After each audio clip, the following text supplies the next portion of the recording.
Rain counted ribs. Not to pass the time. To know how much space existed between bone and air. On Kieran 7, that margin was the difference between a cracked rib and a perforated lung. Between walking back to the settlement and being walked over by something with too many legs and no concept of mercy. The sky tasted like copper and ash. 13 days without a supply drop. The crate was supposed to land 3 clicks east, near the old crash site. Instead, it had tumbled into a ravine, a serpentine crack in the basalt that bled steam and the smell of rotten eggs. Rain had been tracking it since dawn. Now dusk was crawling across the Badlands, and the howls were getting closer. The Deathworld had a rhythm. Most off-worlders never heard it, they were too busy dying of exposure or venom or simple, crushing despair. But Rain had been born on the Magellan during the crash. Had cut their first teeth on a piece of hull plating. Had learned to walk while the ground shook and the sky vomited fire. The rhythm was this: the planet hated you, but it was honest about it. Rain dropped to one knee in the mud and pressed her hand to the ground. Vibration. Subtle. Rhythmic. Not seismic. Footfalls. Heavy. Bipedal. Scavenger, Rain thought. Maybe a razor jaw. Maybe something worse. The carbine on their back was Federation surplus, pre-crash, probably 3 generations old. It had jammed twice in the last hour. The knife on their hip was better. Local steel, folded 18 times, edge sharp enough to split a hair. Made by a woman named Saria who'd lost both hands to a burrower and taught herself to forge with prosthetics. That was Kieran 7. You broke. You adapted. You kept going. Or you fed the soil. Rain rose slowly, scanning the ridge. The ravine was 40 meters ahead, a dark gash in the volcanic rock. Somewhere down there, a crate of medical supplies and plasma cells. Somewhere in the sky, the first true night stars were beginning to punch through the storm clouds. And somewhere in between, something was hunting. The first rule of Deathworld survival: never run from something that can track by fear scent. Rain had watched a rookie from the last salvage team bolt when a spine cat screamed. The cat hadn't even been hunting him, it was mating season, the scream was a territorial display. But the rookie ran, and the running triggered every predator within a click. They found his boots 3 days later. Clean. Licked. Rain exhaled slowly, fogging the cooling air. Then they moved. Not fast. Not slow. Deliberate. Each step placed with the precision of someone who'd spent 20 years learning that the planet would kill you for a twisted ankle. Mud sucked at their boots. Rain plastered their jacket to their shoulders. The carbine stock pressed against their spine like a promise. The ravine's edge appeared at 15 meters. Rain could see the crate now, a crumpled orange rectangle wedged between 2 stone teeth. The Federation seal was still visible, barely, through the scorch marks. Their seal. The Federation that had abandoned them. That had declared everyone on the Magellan dead to avoid a rescue mission. That had scrubbed the colony from its records and pretended 6,000 souls had never existed. Rain didn't hate the Federation. Hatred was inefficient. But they remembered. And memory, on Kieran 7, was a weapon. The razor jaw burst from the shadows, for meters of segmented muscle and serrated plating, its namesake mandibles spread wide enough to sever a human torso. Its eyes were black buttons, useless in the dark, but its antennae tasted the air with terrible precision. It paused 3 meters from the crate, head cocked. Rain didn't breathe. The razor jaw's antennae swept left. Right. Paused on the ridge. Come on. Just the crate. Just the pretty orange crate. But the creature wasn't interested in metal and plastic. It was interested in the scent of human sweat, human fear, human meat. It turned toward the ridge. And Rain moved. The second rule of Deathworld survival: if you're going to die, die on your feet. Rain fired from the hip, 3 rounds, wild, not meant to kill.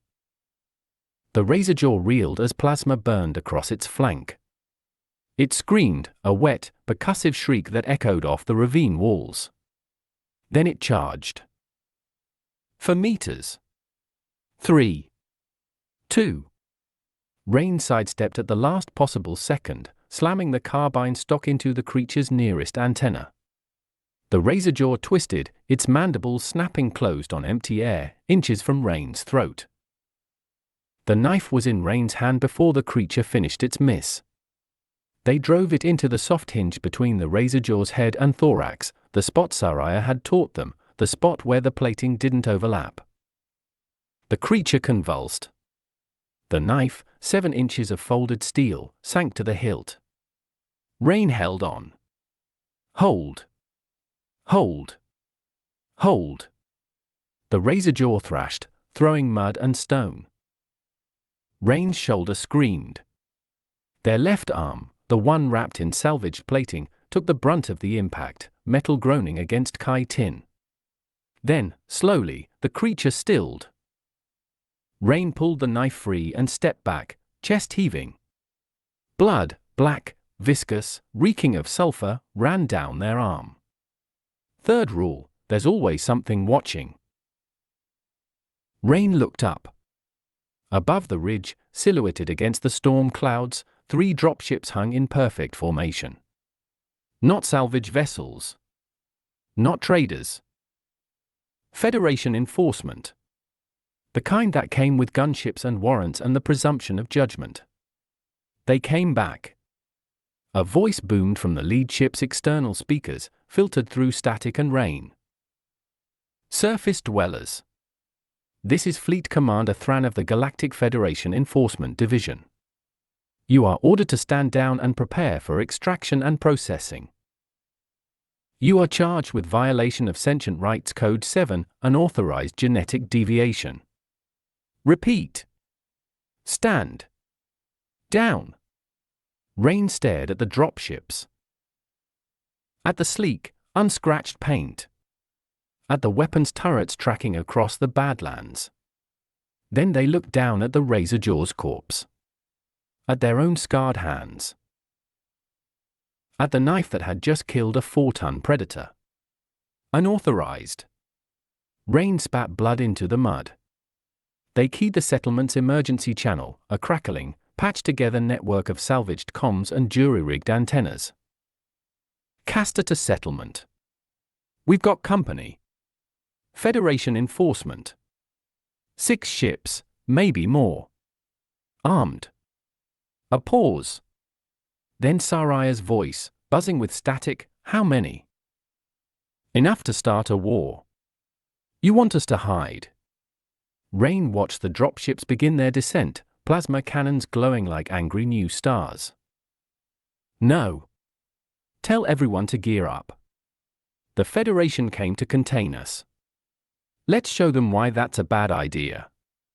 The settlement was called Last Stand because the original colonists had a sense of humor and no expectation of surviving the first winter. It sat in the lee of a volcanic caldera, sheltered from the worst of the planet's storms. 36 structures built from crashed ship parts, local stone, and the bones of things that had tried to eat the inhabitants. A perimeter fence made from razorjaw mandibles. A water reclamation system held together with hope and baling wire. And now, a Federation shuttle settling onto the landing pad that had never been meant for visitors. Rain stood at the gate, arms crossed. Behind them, 43 settlers had arrayed themselves in a loose semicircle, each one armed, each one watching the shuttle's ramp with the flat, assessing gaze of people who'd learned that anything new was probably trying to kill them. Saria stood at Rain's right elbow, her prosthetic hands gleaming dully in the firelight. The forger had replaced her original limbs with something better, titanium alloy claws that could crush rock and manipulate microcircuitry with equal precision. 5 life signs, she said quietly, her voice augmatics buzzing. For standard. 1. Different. Different how? Larger. Denser. Augmented, maybe. Or just not human. Rain nodded. Weapons free if they shoot first. And if they don't? Then we find out what they want. The ramp hit the ground with a wet thud. For figures descended first, security officers in white enforcement armor, helmets sealed, weapons holstered but hands hovering. They moved like professionals. Like people who'd never been shot at by something with 17 legs and no respect for body armor. Then the 5th figure appeared. Not human. The creature, person, Rain corrected themselves, stood 2.5 meters tall, with 4 arms and skin the color of deep space. Its head was elongated, almost skeletal, with 6 small eyes arranged in a crescent above a lipless mouth. It wore robes of gray fabric embroidered with the Federation starburst seal. Its name, according to the insignia on its collar, was Envoy Vel. Vel stopped at the bottom of the ramp, 6 eyes sweeping across the settlement, the settlers, the mandible fence, the bone and scrap structures. Its expression was unreadable. What passed for a face had no muscles for smiling or frowning. But its voice, when it spoke, was careful. Measured. I am Envoy Vel of the Galactic Federation Conciliation Corps. I am here to facilitate a peaceful resolution. Rain stepped forward. Peaceful resolution to what? Your situation. Our situation is 20 years of survival on a planet you people declared uninhabitable. What's there to resolve? Vel's 6 eyes blinked in sequence, a gesture Rain couldn't interpret. The Federation Council has become aware of certain adaptations among your population. Genetic markers that fall outside approved human baseline parameters. Rain felt the temperature drop. Not from the air. From the settlers. Adaptations. That was the Federation's word for the changes that had kept them alive. The denser bone structure that let them survive falls that would shatter an ordinary human. The enhanced clotting factors that turned deep wounds into manageable injuries. The subtle shifts in metabolism that let them process the planet's toxic water sources. Changes that hadn't come from a lab. They'd come from 20 years of the planet killing the weak and leaving the strong to breed. These adaptations constitute a violation of Sentient Rights Code 7, Vel continued, its voice still calm, still measured. Unauthorized genetic deviation is a Class 2 felony. However, the Council is prepared to offer amnesty in exchange for voluntary relocation and medical deprogramming. Rain heard the word deprogramming land like a stone in still water. They want to fix us, Saria whispered. No, Rain said, loud enough for the envoy to hear. They want to erase us. Deprogramming is a standard procedure, Vel said. You would not be harmed. Your genetic code would be returned to baseline human specifications. You would then be resettled on a Class 3 world with full citizenship rights. And if we refuse? Vel's 6 eyes fixed on Rain. For a moment, something flickered in their depths, not hostility, but confusion. As if the concept of refusal hadn't fully computed. The enforcement fleet currently in orbit has been authorized to use necessary force to ensure compliance. We have 6 cruisers, 12 escort frigates, and approximately 3,000 ground troops. Someone in the crowd laughed. Short. Bitter. Rain let the numbers hang in the air. Then they stepped closer to the envoy, close enough to see their own reflection in Vel's dark eyes. You want to know what necessary force looks like on this planet? Rain asked, quiet. I have studied your combat capabilities, no. You've studied reports. Let me tell you what you're actually looking at.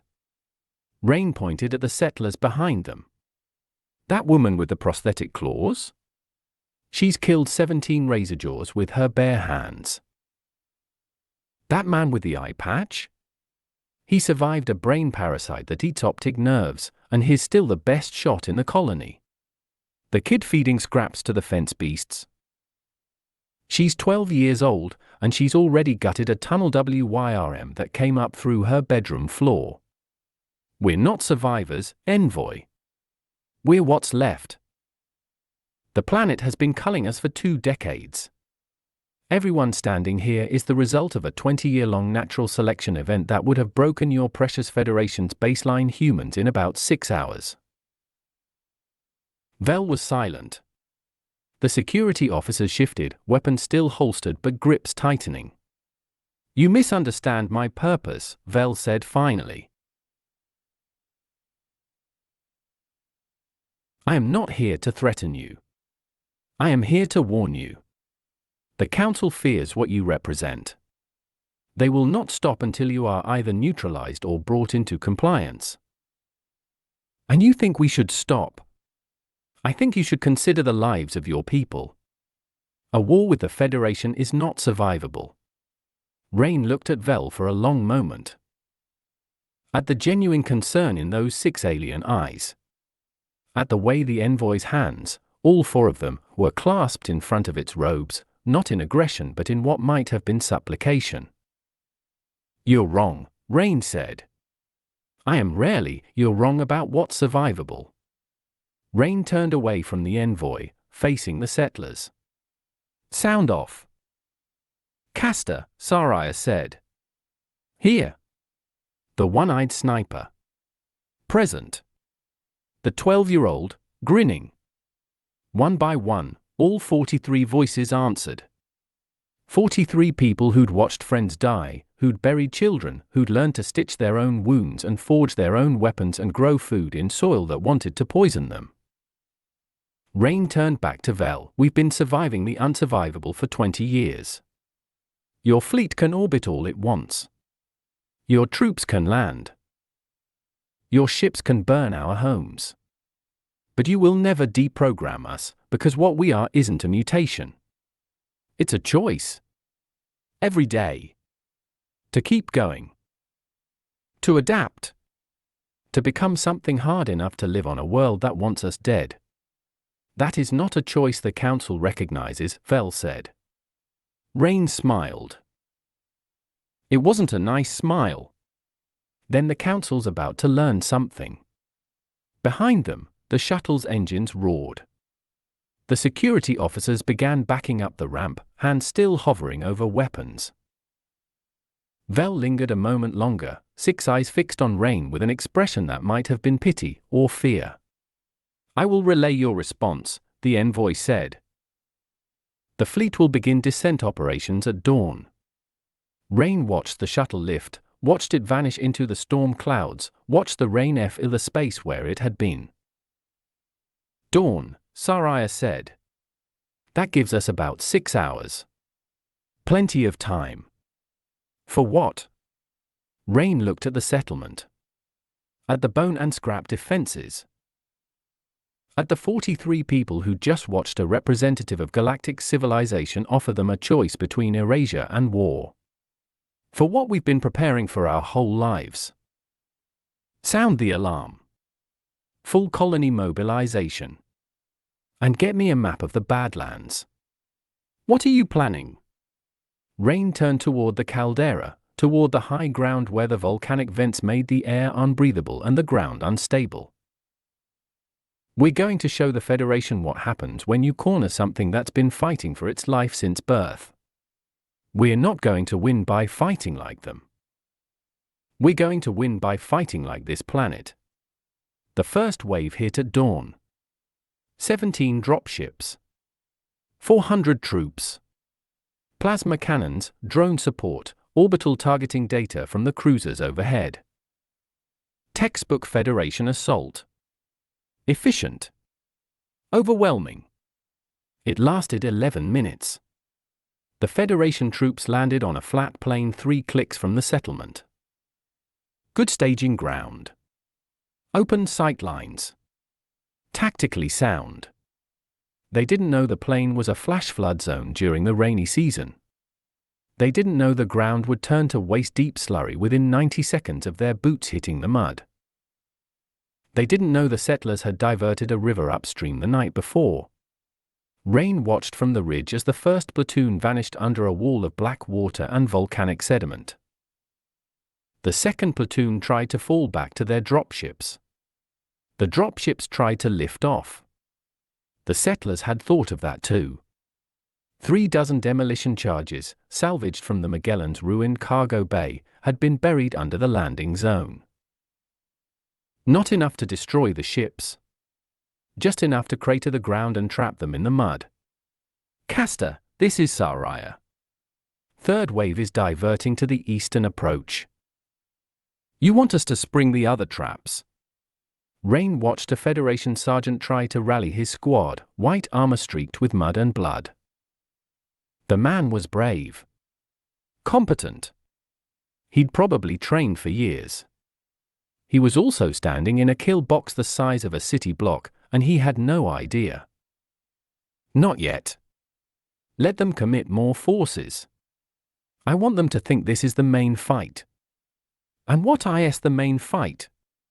Rain looked past the carnage, toward the dark line of the caldera's rim. Toward the volcanic vents where the air turned to poison and the ground was as brittle as old glass. The one they don't see coming. The second wave learned from the first.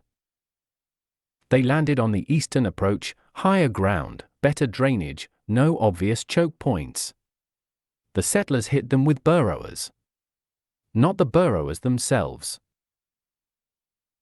The settlers had simply herded a nest of the creatures, each one the size of a garbage truck, each one blind and furious and hungry, directly under the Federation's landing zone. The tactic had cost 3 lives to bait the creatures. 2 more to guide them. But watching 100 Federation soldiers scatter as the ground erupted in a frenzy of chitin and mandibles. Worth it, Rain thought, and hated themselves for thinking it. Castor! Sci-Fi's voice, sharp with something Rain hadn't heard in years. Fear. We've got incoming from orbit. Something big. How big? They just dropped a kinetic rod. Impact in 40 seconds. Rain had read about kinetic bombardment. The Federation's favorite tool for problems that couldn't be solved with conventional troops. A tungsten rod, dropped from orbit, accelerating to terminal velocity. It would crack the caldera. Flood the settlement with lava. Kill everything within a kilometer. Castor, you need to pull back. No. What? Rain was already running, not away from the impact zone but toward it. Toward the ridge where the first wave's drop ships were still stuck in the mud. Tell everyone to take cover. And tell the sharpshooters to target the rods. You can't shoot down a kinetic rod, you're right. But you can make it veer. The physics was simple. The rod wasn't guided, it was just mass and velocity and the laws of motion. But if you hit it with enough plasma fire from the right angle, you could torque its trajectory. Just a few degrees. Just enough. Rain reached the nearest dropship, a troop carrier, still half sunk in the mud, its weapons turret intact and powered. They vaulted into the gunner's seat, hands finding the controls with desperate familiarity. Please work, please work, please work. The kinetic rod dropped through the clouds, a spear of dark metal trailing plasma. It was beautiful, in the way that natural disasters were beautiful. Inevitable. Absolute. Rain fired. The first shot missed. The second clipped the rod's flank, sending up a shower of molten metal. The third hit dead center. The rod tumbled. Not much. Just a few degrees off its original axis. But a few degrees, over a distance of 5 kilometers? It was enough. Rain felt the shockwave through the dropship's hull. Watched a pillar of ash and debris rise from the Badlands, empty Badlands, void of settlers, void of enemies. The rod had struck the flash flood plain. The mud. The abandoned kill box. Where the first wave survivors had been regrouping. Castor. Saraya's voice, numb. You just killed, I know what I did. They were already beaten. They were, I know. Rain sat in the gunner's seat, hands shaking, watching the ash plume rise. The third rule. There's always something watching. What? The planet doesn't care about fairness. It doesn't care about rules of engagement. It just kills. Everything. Without judgment. Rain closed their eyes. We wanted to fight like the planet. So that's what we did. We lost 7 people, Saraya said finally. 3 to the burrowers. 4 to the plasma fire. And maybe something else that we can't get back. Rain opened their eyes. Stared at the ash-choked sky. Tell the fleet we're open to a truce. Medical exchange. Prisoner swap. They won't agree. They will. Because they just watched us turn their own weapon against them. Because they're scared, Saraya. The Federation has never fought something that hits back like this. And because the second wave had a command unit. I saw the insignia. There's a fleet commander down there somewhere, buried in the mud or running for cover. You want to capture him. I want to make him watch what comes next. Rain climbed down from the dropship, boots sinking into the churned mud. Bodies floated in the floodwater, Federation and settler alike, indistinguishable in death. This is what they wanted, Rain thought. When they sent that fleet. They wanted us to become this. But the thought rang hollow. Because the truth was simpler and crueler, they had always been this. The planet had just taken its time showing them. We found the commander. Alive? Barely. He took shrapnel from the rod. His legs gone below the knee. Rain nodded. Stabilize him. I want him conscious when we talk. And then what? Rain looked toward the caldera. Toward the volcanic vents where the air turned to poison and the ground remembered every sin committed upon it. Then we show him the rest of the planet. The parts the Federation never mapped. The places where nothing human has ever walked and survived. And we explain that what happened today? That was the gentle part. The commander's name was Thran. No first name on his insignia. Just the rank and the blood type and the list of campaign ribbons that meant nothing on Kieran 7. He sat in a chair that Saraya had welded together from scrap metal and old suspension struts. His right leg ended in a bloody stump, wrapped in bandages that were already soaking through. A settler medic, a woman who'd been a trauma surgeon before the crash, back when titles mattered, monitored his vitals with equipment salvaged from the Magellan's infirmary. Thran hadn't spoken in 4 hours. Rain stood across from him, arms crossed, watching. They'd cleaned the mud and blood from their own face, but the scavenger's plate on their left arm was still dented from the razorjaw fight. Still streaked with black ichor. You're going to want to know what happens next, Rain said. Thran's eyes, human eyes, Rain noted with distant surprise, flickered up. He was younger than they'd expected. Maybe 30. The kind of officer who'd risen fast because he was good at following orders, not because he'd ever had to make the hard choices himself. You're going to kill me, he said. His voice was raw. Dehydrated. After you've extracted whatever intelligence you need. No. Then you're going to trade me. No. Thran's jaw tightened. Then what? Rain pulled up a stool and sat across from him, close enough to see the fear in his eyes. The confusion. The growing, terrible realization that he had no framework for this situation. I'm going to show you something. And then I'm going to let you go. That makes no sense. It makes perfect sense. Because you're going to go back to your fleet, and you're going to tell them what you saw. And then they're going to realize that they can't win this war. The Federation has 30,000 ships, not here. Rain leaned forward. Right now, in orbit, you have 6 cruisers and 12 frigates. You have 3,000 ground troops, half of whom are either dead or combat ineffective. And you have a fleet commander who just watched his own kinetic bombardment kill more of his people than ours. You're not winning this, Commander. You're just bleeding. Thran looked away. His hands, resting on the chair's arms, were trembling. What do you want me to see? Rain stood. The planet. I've seen the surveys, no. You've seen orbital maps. You've seen the data the Federation collected when it declared this world uninhabitable. You haven't seen what's under those numbers. Rain crossed to the tent's entrance and held the flap open. Rain lashed the settlement. Fires burned in the distance, the remains of Federation dropships, the pyres where settlers were preparing their dead. The mandible fence rattled in the wind. But beyond the settlement, beyond the caldera, beyond the Badlands. Come on. We've got a long walk. The journey took 3 hours.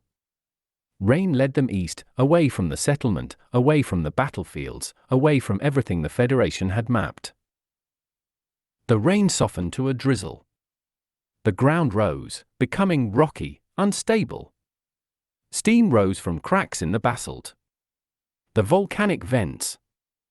Thran's face, illuminated by the glow of the vents, was pale. Sweating. Whether from pain or fear, Rain couldn't tell. The air quality here is toxic. Yes.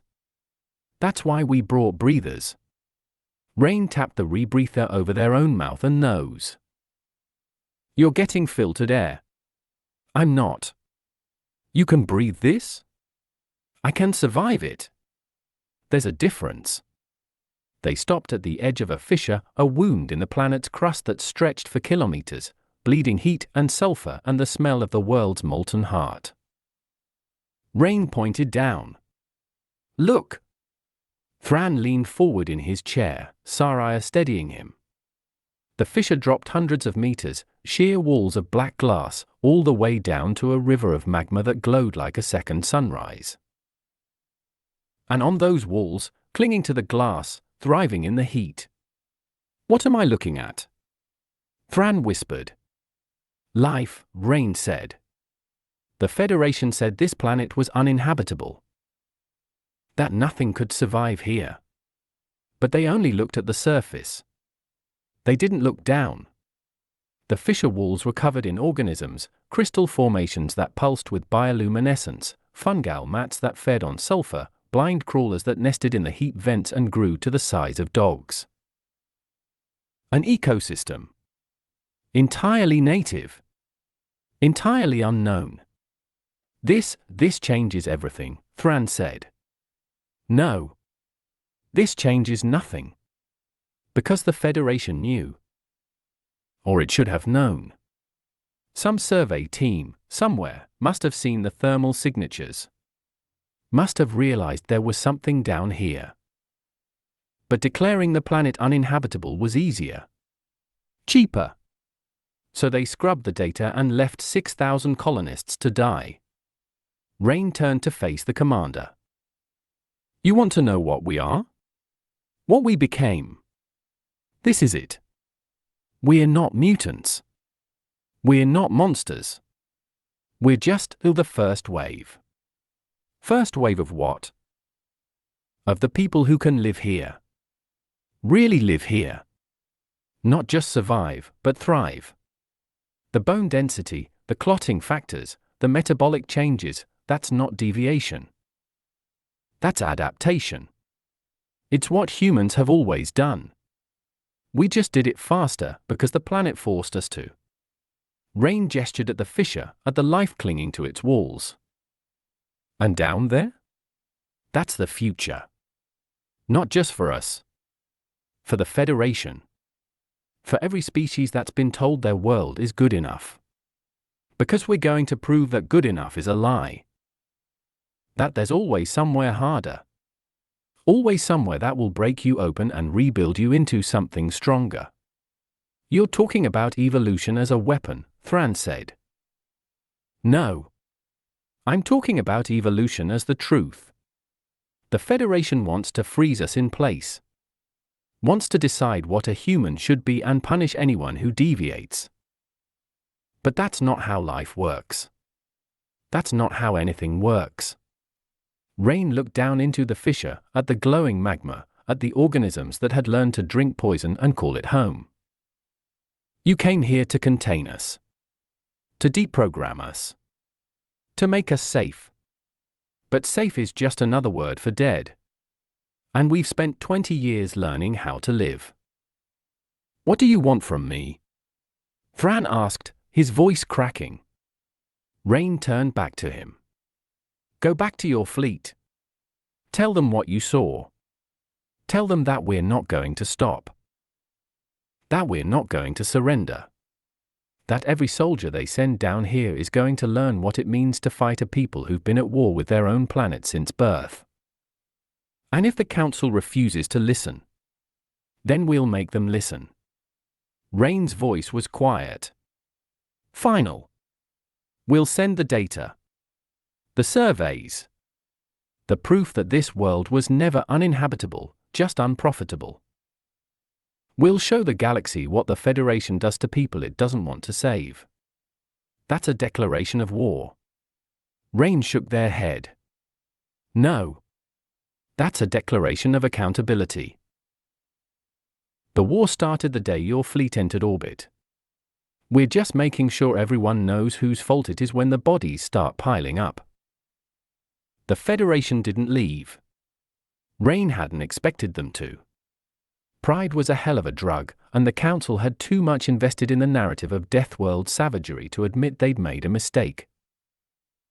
But they pulled back. The cruisers stayed in high orbit. The remaining ground forces withdrew to a makeshift base 30 clicks from the settlement, far enough to be safe, close enough to be a threat. A stalemate. Rain hated stalemates. We've got movement on the eastern ridge, Saria said, her voice crackling through the settlement's comms. It had been 9 days since the ceasefire. 9 days of waiting, watching, wondering when the other shoe would drop. How many? Hard to tell. They're using jamming tech. But I counted at least 24 heat signatures before the feed went fuzzy. Rain stood at the settlement's gate, watching the dark line of the eastern ridge. The rain had stopped 3 days ago. Now the planet was in its dry phase, dust storms, cracking ground, everything flammable and nothing to drink. Recon squad. Probably. Or forward observers. They might be scouting for a second assault. Or they might be looking for something else. Like what?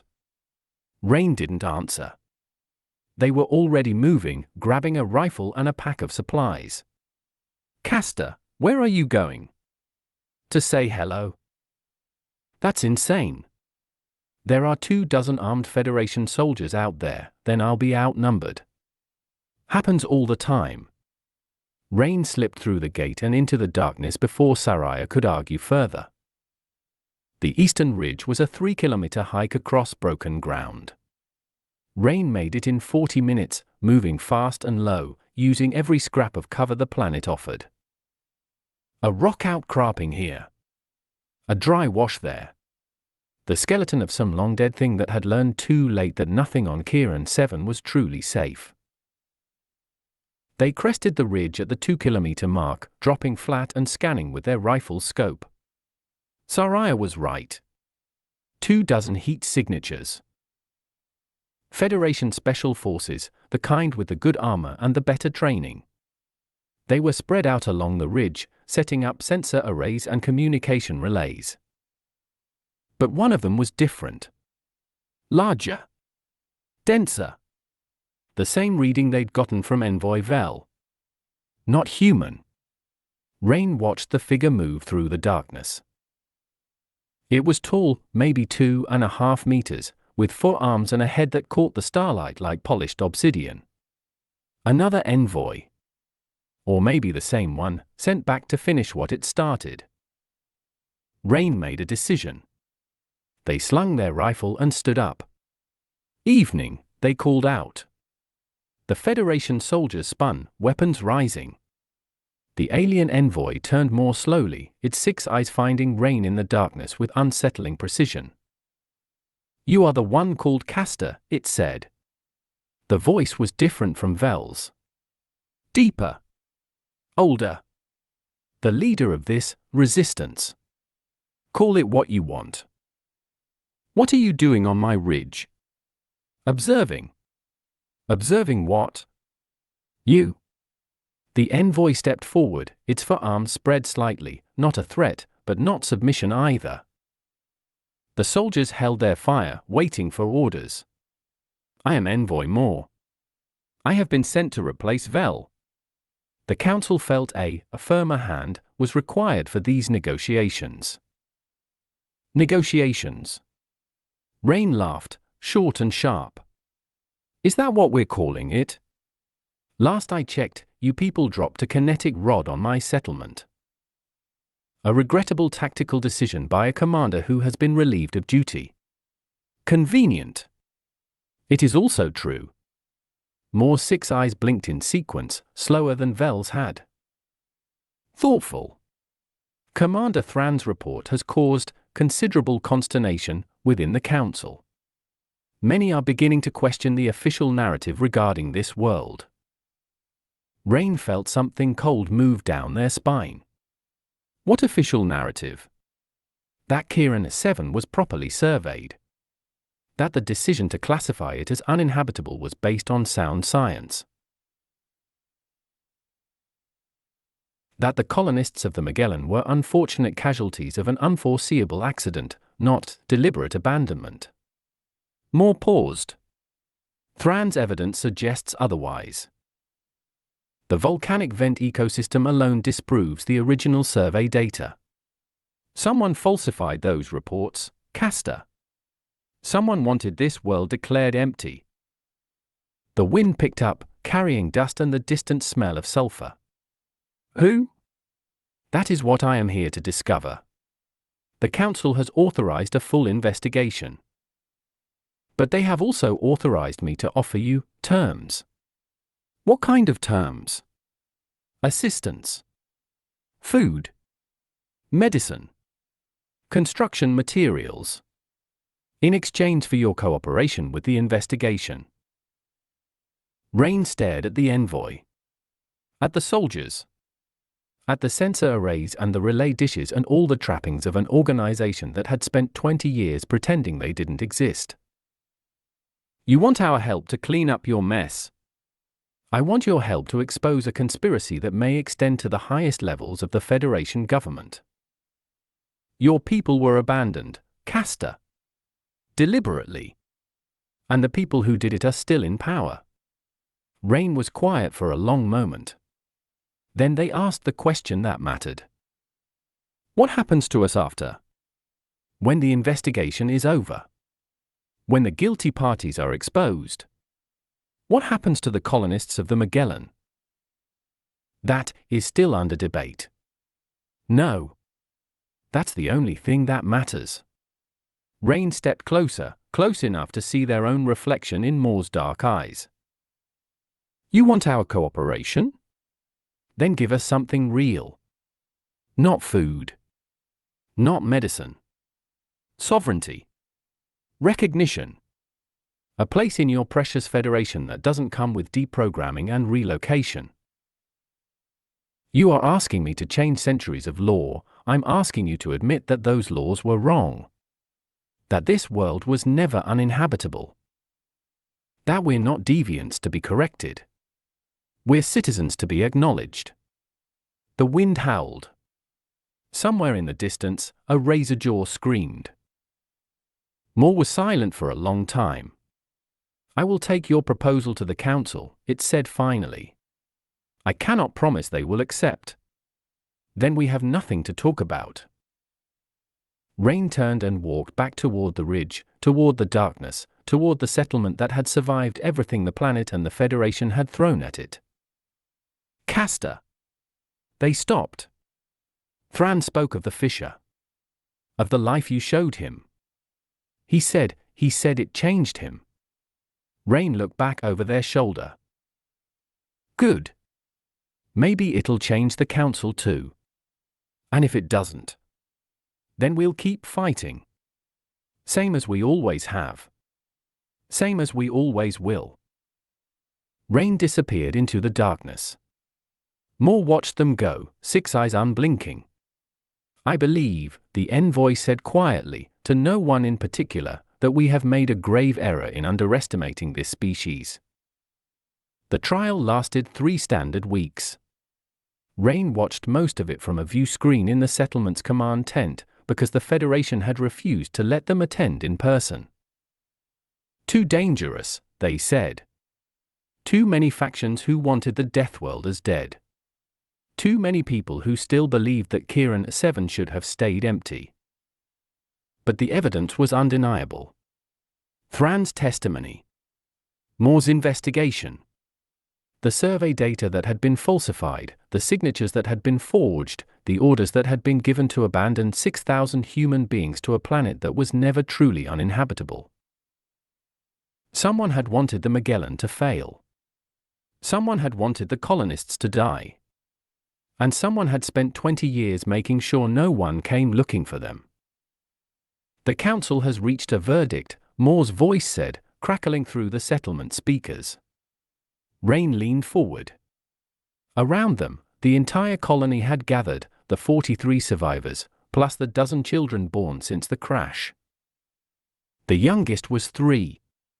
The oldest, Rain, was 20. They were all that remained of 6,000 souls. The council finds the following individuals guilty of criminal negligence, falsification of official records, and conspiracy to commit mass death by abandonment. A list of names. Rain didn't recognize most of them. Bureaucrats. Survey directors. Federation officials who had never set foot on Kiran 7 but had signed the papers that condemned its people to die. Sentencing will be carried out in accordance with Federation law. Additionally, the Council has voted to recognize the survivors of the Magellan crash as a sovereign polity within Federation space, with all attendant rights and responsibilities. Someone in the crowd gasped. Saraya's prosthetic claws clicked together, a gesture of pure, startled joy. The world of Kiran 7 is hereby reclassified from Class 5 Deathworld to Class 3 Frontier Colony, with the understanding that its inhabitants have demonstrated fitness for continued habitation. The genetic markers observed in the survivor population are to be classified as natural adaptive variation, not unauthorized deviation. Rain sat back, heart pounding. Furthermore, the Council extends its formal apology to the survivors of the Magellan. You were failed by this body. You were abandoned by those sworn to protect you. And you survived, not because of us, but despite us. Moore's voice softened. The galaxy has much to learn from you, people of Kiran 7. About survival. About adaptation. About the simple, stubborn refusal to die when the universe wants you dead. The transmission ended. Silence. Then someone started cheering. Then everyone was cheering, crying, holding each other, falling to their knees in the mud of a world that had tried to kill them and instead had made them immortal. Rain stood apart, watching. Saraya approached, her augmetic eyes gleaming wetly. We did it, she said. We actually did it. No. What? We survived. We won. But we didn't do anything except refuse to die. The Federation did the rest. The trial. The verdict. The apology. Does it matter who did it? We're free. We're recognized. We're the same people we were yesterday. Rain turned to face the settlement, the bone and scrap homes, the mandible fence, the children who had never known any world but this one. The Federation can call us whatever they want. Sovereign. Citizen. Deviant. Monster. It doesn't change what we are. And what's that? Rain looked down at their own hands. The scarred knuckles. The denser bones beneath the skin. The knife calluses and the plasma burns and the old fractures that had healed stronger than before. We're the people who survived the unsurvivable. And now we get to decide what comes next. 20 years later, the settlement of Last Stand had become a city. Not a large one, barely 10,000 souls, most of them descendants of the original colonists, some of them immigrants who had heard the story and wanted to test themselves against the world that made monsters of ordinary humans. The Federation had kept its promises. Aid shipments arrived regularly. Trade routes connected Kieran 7 to the wider galaxy. And the genetic markers that had once been considered deviant were now studied, admired, even sought after. Other Deathworlds had followed the precedent. Other abandoned colonies had demanded recognition. Other species had begun to question the Federation's rigid definitions of what was natural and what was acceptable. Raincaster stood at the edge of the caldera, looking out at the city below. Their hair had gone grey. Their joints ached in ways that even Deathworlder biology couldn't fully F9. But their eyes were still sharp, and their hands still remembered the weight of a knife. Behind them, a young woman approached, a granddaughter, maybe, or just another colonist who had grown up on the stories. Caster? The envoy is here. The one from the council. They want to speak with you. Rain didn't turn around. Tell them I'm busy. Busy doing what? Rain looked down at the volcanic vents, at the fissure where life clung to the walls and thrived in the heat. At the place where they had shown a broken Federation commander that the universe was bigger and stranger and more beautiful than any bureaucracy could contain. I'm remembering, Rain said quietly. That's all any of us can do. Remember where we came from. What it cost to get here.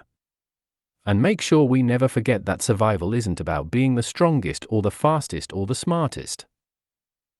It's about being too stubborn to die when the world wants you dead. The wind picked up, carrying the smell of sulfur and rain. Somewhere below, a child laughed. And Raincaster, veteran of the worst planet in the galaxy, allowed themselves a small, tired smile. The Federation had learned its lesson. The galaxy had changed. But Kieran 7 was still Kieran 7, a world that killed without malice and taught without mercy. And the people who lived there were still Deathworlders. That wasn't a crime. It was a promise.